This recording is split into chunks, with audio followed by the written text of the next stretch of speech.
Mesdames et messieurs, bienvenue à ce magazine rétrospectif de la semaine, l'hebdo de l'éducation nationale et nouvelle citoyenneté à la une.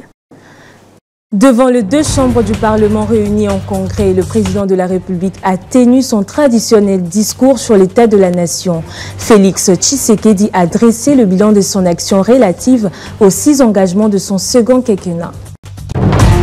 Nous parlerons également de la promotion de la formation technique et professionnelle. La chef du gouvernement, Judith Suminwa, a donné le go du forum régional de la CEAC, des assises qui réunissent les experts, entrepreneurs et décideurs pour positionner les FTP comme levier clé du développement régional.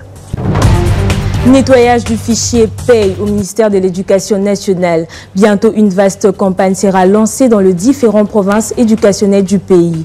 Ce mercredi, le secrétaire général a dicté les orientations à suivre pour la réussite de cette mission.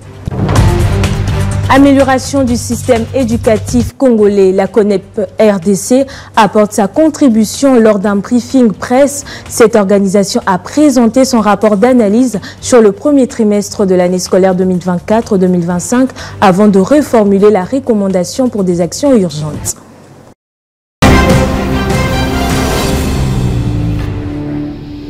A été particulièrement marqué cette semaine par le discours du président de la République sur l'état de la nation. Devant les deux chambres du Parlement réunies en congrès, Félix Tshisekedi a dressé le bilan de son action relative aux 6 engagements de son second quinquennat.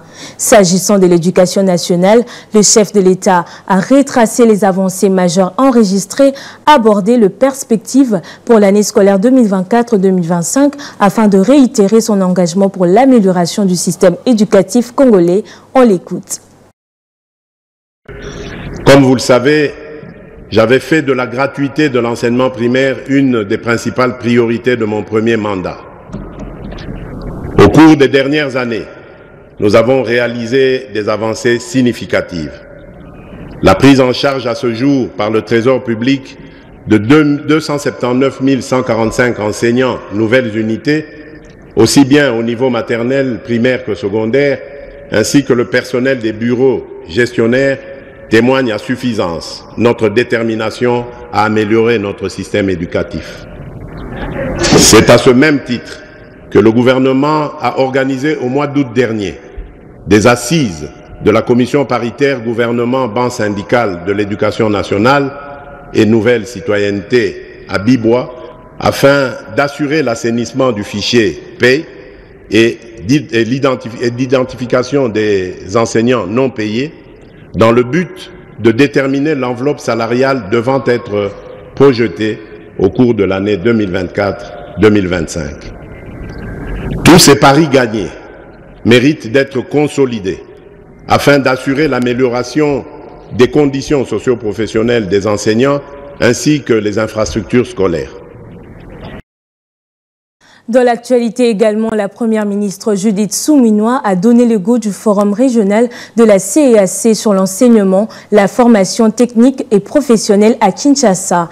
Ces assises co-organisées par l'UNESCO et le ministère de la formation professionnelle réunissent les experts, entrepreneurs et décideurs pour positionner les FTP comme levier clé du développement régional. Kinshasa abrite le Forum régional des pays de la Communauté économique des États de l'Afrique centrale, CEAC, des assises axées sur l'enseignement, la formation technique et professionnelle. L'objectif principal de ce forum est de développer une stratégie régionale pour le développement de l'EFTP en Afrique centrale en vue d'améliorer la transmission des compétences, l'employabilité des programmes pour répondre aux demandes de transition numérique et verte ainsi que la mobilité des jeunes au sein des États membres de la CEAC. Dans son allocution, la Première ministre a réitéré l'engagement de son gouvernement à faire de la formation professionnelle un pilier majeur de la croissance économique et de l'amélioration de la qualité de vie de la population. Conscient des enjeux et du rôle crucial de ce secteur dans le développement socio-économique de notre pays, mon gouvernement, sous l'impulsion de la vision définie par le président de la République dans le cadre de notre programme d'action 2024-2028, s'est engagé de manière forte, avec courage et détermination, à renforcer notre système éducatif en faisant de la formation professionnelle un pilier majeur de la croissance économique et de l'amélioration de la qualité de vie de notre population. Cet engagement pour le développement de notre capital humain est porté par une série de réformes ambitieuses pour la transformation de notre système d'éducation et de formation, en particulier dans le domaine technique et professionnel. Conscient de l'importance capitale de ces assises, le ministre de la Formation professionnelle, Marc Ekila, tient aux résolutions de ce forum pour l'avenir de l'EFTP. Je suis donc convaincu que ce forum nous permettra de dégager des priorités stratégiques concrètes pour l'avenir de l'enseignement technique et la formation professionnelle, et je m'engage à cet effet à soutenir activement les résultats qui en découleront. C'est donc en unissant les efforts que nous réussirons à construire dans notre région un système de l'enseignement technique et de la formation professionnelle capable de préparer nos jeunes à relever les défis de demain et à concrétiser ce que j'appelle déjà une diplomatie agissante et mobile de l'enseignement technique et de la formation professionnelle. Notons que cette rencontre réunit des experts tous azimuts pour réfléchir ensemble à la recherche d'approches alternatives et innovantes pour une meilleure prise en compte de la formation professionnelle et qualifiante des jeunes en Afrique centrale. Dans son programme d'action, le gouvernement souminois a fait de la formation professionnelle un levier important pour l'employabilité de la jeunesse congolaise. Cette semaine, la ministre d'État à l'Éducation nationale, Raissa Malou, a porté la voix de la RDC au 18e Forum mondial sur la nutrition scolaire au Japon. Au cours de ces assises, le ministère de l'Éducation nationale a pu obtenir un accord avec le Programme alimentaire mondial pour soutenir la politique nationale d'alimentation scolaire en RDC, vœu du président Félix Antoine Tshisekedi. Parlons du nettoyage du fichier paye au ministère de l'Éducation nationale et nouvelle citoyenneté. Bientôt, une vaste campagne sera lancée dans les différentes provinces éducationnelles du pays. Au cours d'une séance de travail, le secrétaire général, aux côtés du directeur national de la DINACOPE, a dicté les orientations à suivre pour la réussite de cette mission. Regardez. Au nom de Madame la Mineta, Raissa Malou, qui a insisté que cette activité ait lieu. Au travers de cette activité, le trésor public qui déjà souffre de problèmes de liquidité va encore mettre sa main à la poche parce qu'il sait que contre vents et marées, c'est incontournable. C'est en ces termes que le secrétaire général AI à l'Éducation nationale nouvelle citoyenneté, Mathieu Mukenge, a lancé les travaux de la réunion d'orientation de la mission de contrôle menée par la Direction nationale de contrôle de la préparation de la paix et de la maîtrise des effectifs, des enseignants et du personnel administratif des établissements scolaires à travers l'ensemble du pays. Les missionnaires désignés pour ce travail, syndicalistes et les autorités du ministère ont échangé sur le bon déroulement de ce contrôle. Le directeur chef des services de la DINACOPE a rassuré les représentants des enseignants et autres administratifs quant au déroulement du dit contrôle et les documents à présenter.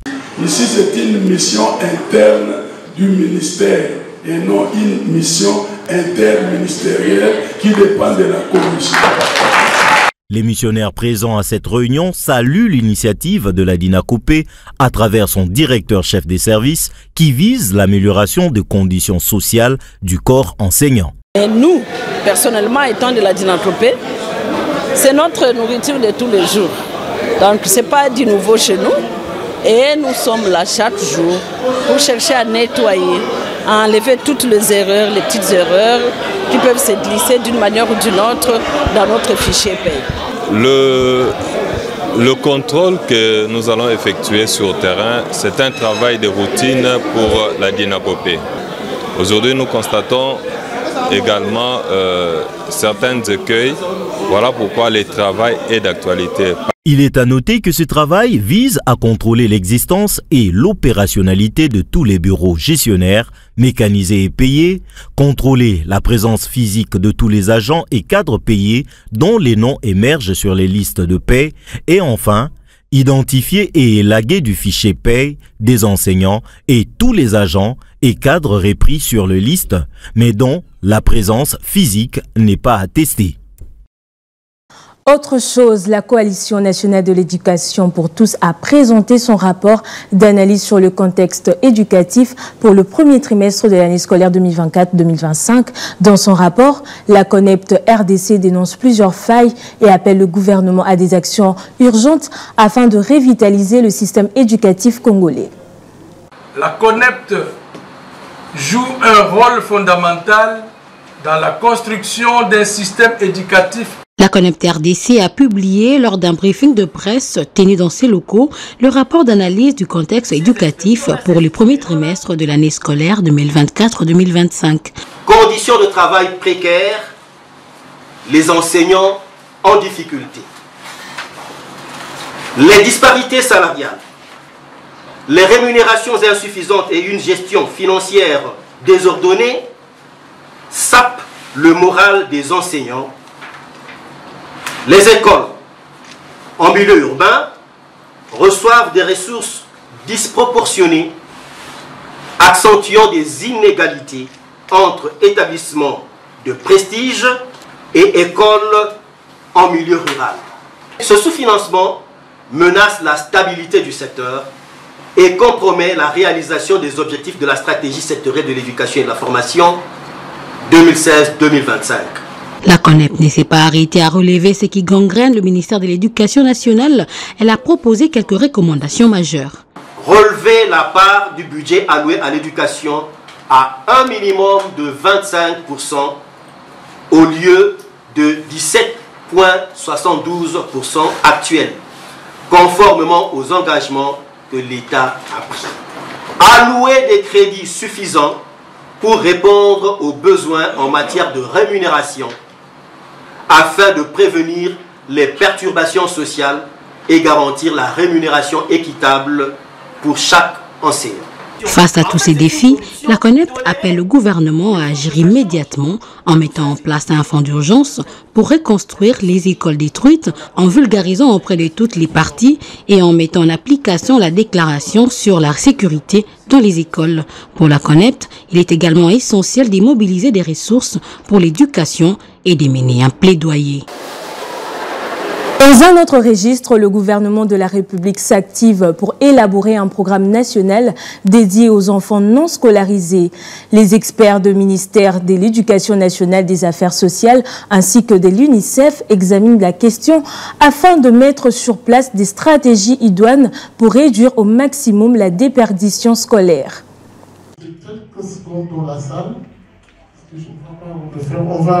On va étudier ensemble avec M. Rigobert.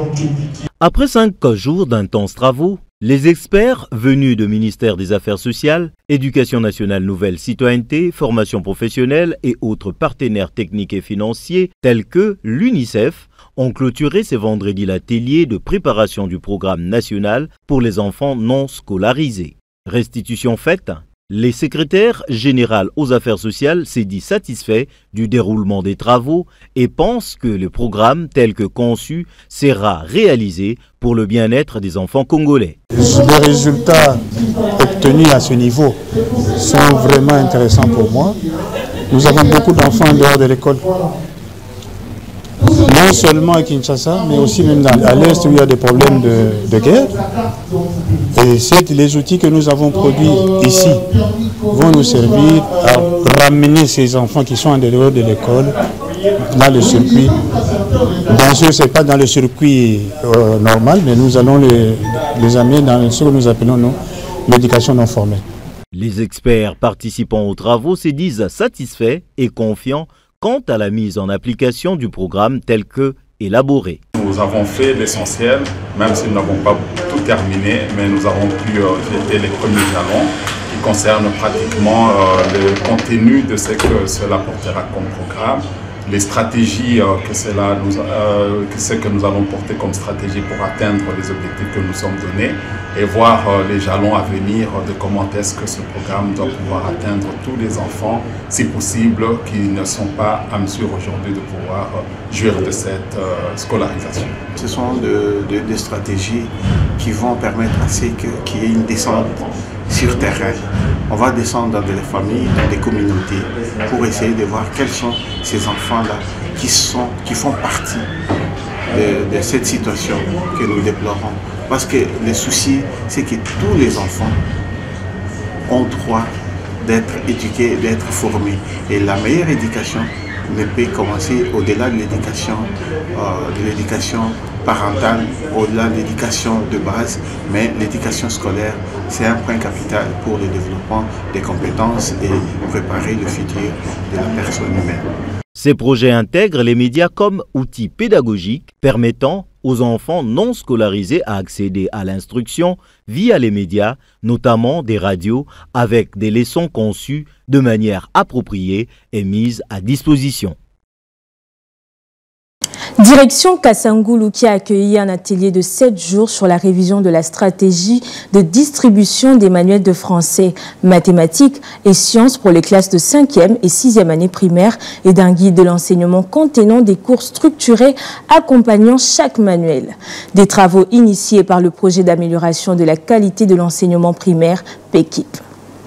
Renforcer le mécanisme des agents et cadres du ministère de l'Éducation nationale Nouvelle Citoyenneté pour une meilleure distribution de manuels de français, mathématiques, sciences pour les classes de 5e et 6e primaire et d'un guide de l'enseignant contenant de cours structurés accompagnant chaque manuel dans l'ensemble des écoles publiques du pays de manière à garantir une couverture plus large.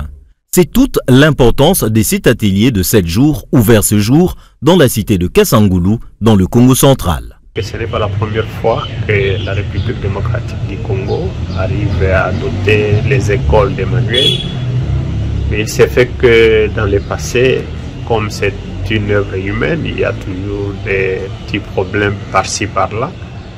Et nous voulons améliorer ce qui existe déjà, avoir une stratégie qui est capable de diminuer tant soit peu certaines difficultés qu'on a connues dans le passé afin de pouvoir servir toutes les écoles en manuel scolaire. Notre apport en tant que participants pour cet atelier, c'est de revisiter les différentes données qui nous viennent des différentes provinces pour vérifier que les effectifs que les provinces nous avons envoyés, si c'est vraiment des effectifs réels, et vérifier aussi chaque point de chute si ça correspond aux écoles qu'on a déterminées pour une distribution efficace et efficiente. Il est à noter que cette initiative est du ministère de l'Éducation nationale Nouvelle Citoyenneté à travers le projet d'amélioration de la qualité de l'enseignement primaire PEKIP. Un tour d'horizon dans nos provinces éducationnelles dans les territoires de Lubero. Le directeur provincial du Nord Kivu 2 a tenu une séance de travail avec le chef d'établissement de cette région. Norbert Bissimois a rappelé à ses acteurs éducatifs le principe directeur du ministère de l'Éducation nationale pour mener un bien cette année scolaire. Correspondance de Rufin Anastaéli.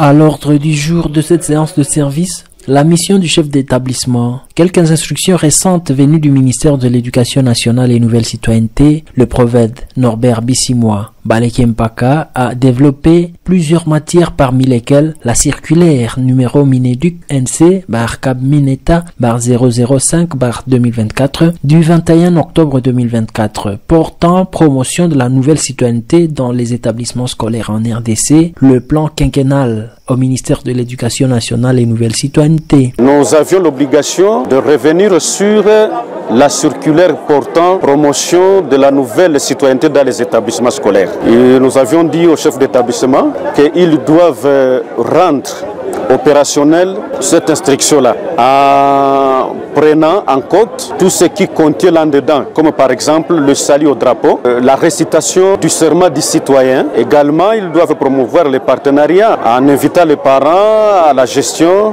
et même le gouvernement d'élèves doit être d'application, ainsi que la vulgarisation de tous les thèmes là prévus pour la causerie morale que les chefs d'établissement doivent faire pendant au moins 10 minutes à chaque rassemblement. Cette réunion a été co-animée par l'IPP Jean-Pierre Massumbu Communiqué et le Diprocope Manyanga Pero Edmond. L'IPP a exposé sur le contrôle des dossiers des finalistes, tandis que le Diprocope sur les conséquences des contrôles physiques dans les établissements scolaires. Les participants sont réjouis de voir le nouveau patron de la province éducationnelle Nord Kivu 2 présenter une si riche matière avec à ses côtés ses techniciens. Vraiment, ça a été une réunion très constructive pour nous chefs d'établissement, puisqu'il y a d'abord des nouvelles instructions, il y a aussi rappel des instructions, ce que nous devons faire pour mener à bon notre travail éducationnel. Le ministre nous a confié surtout les saluts au drapeau que les enfants ne considèrent plus comme auparavant, mais c'est une innovation que nous allons encore tenir compte chez nos apprenants. Soulignant que cette vulgarisation va se poursuivre dans d'autres parties de la province éducationnelle Nord Kivu 2.